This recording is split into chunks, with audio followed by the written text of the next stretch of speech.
Once there was a man called Shi. He was very, very happy, as you can probably see here, but Shi was only 10 years old.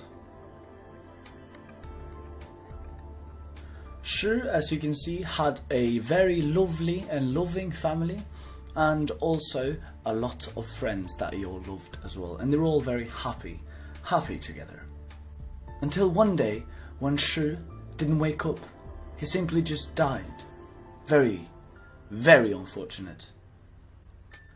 Now Shi is dead, and all that remains of him is his name, Shi, and how old he was. He was 10 years old.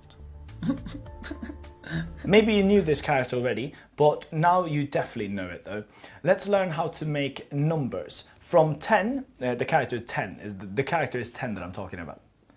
So 10, so this next character is 10. Maybe you knew this character already, but now you definitely know it though. There's no risks that you have missed this one. So let's learn how to make numbers now using this 10. We can count from 10 to 20. What we do then is we say 10, 1.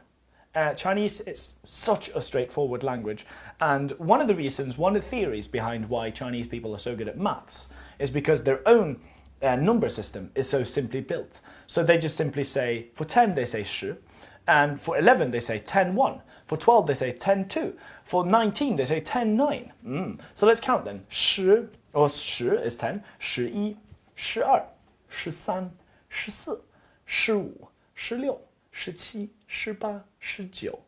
And then we go 20, but we'll learn that one later on. Let's listen to Anne when she says it as well, because her voice is much better than mine.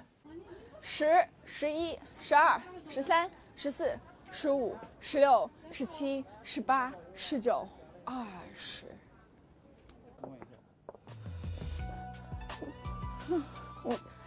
你是不是在太哈士？安，小心一点，不要这样乱跳啊！